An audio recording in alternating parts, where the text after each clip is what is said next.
Oke, saya sekarang akan menjelaskan tentang remedial pajak. Saya disuruh membuat soal dan menjawabnya. Dan saya akan membacakan soal pertama.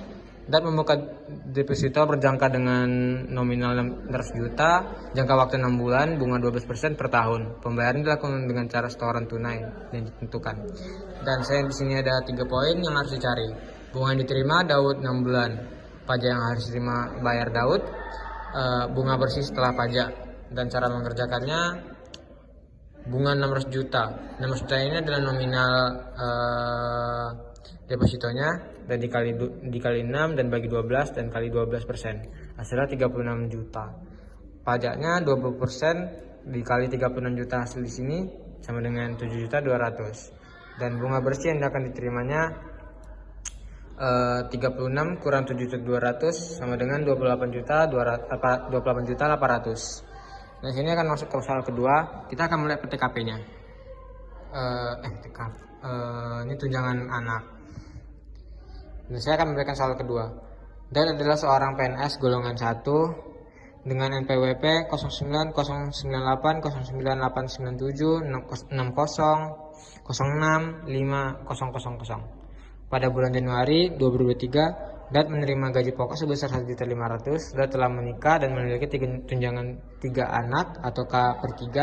Tunjangan diterima Daud antara lain tunjangan kerja sebesar 9.000, tunjangan jabatan 8.000, tunjangan istri sebesar 10%, dan tunjangan anak sebesar 2% per anak.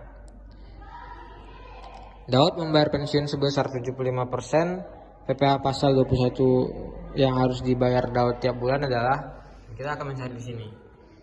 Gaji pokoknya 1.500.000, tunjangan kinerja 900.000, tunjangan jabatan 800.000, tunjangan istri 150.000, dan ketiga tunjangan anaknya 90.000. Dan totalnya itu ada di 3.440.000. Dan di sini kita akan mencarinya 3.440.000 dikali 5%.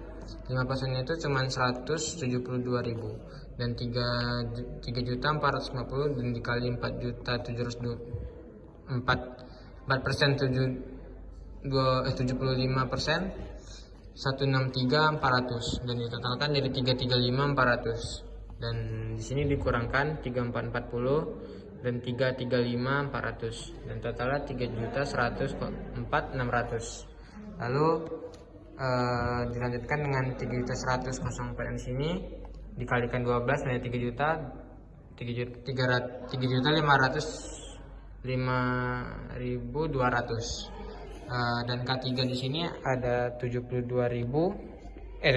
juta, maaf dan jika dikurangkan itu hasilnya nihil, tidak membayar pajak. Lalu saya akan melanjutkan ke soal ketiga. Lina adalah pegawai tetap belum menikah, TK 0, ia menerima gaji 4 juta per bulan. Hitung pasal 1 yang harus dibayar tiap bulan. Dan ini sangat mudah karena penghasilan setahun dikali 12 bulan aja jadi 48 juta, dan PTK-nya 58 juta. Itu kalau dikurang tidak mendapatkan pajak. Dan sekian dari saya, terima kasih.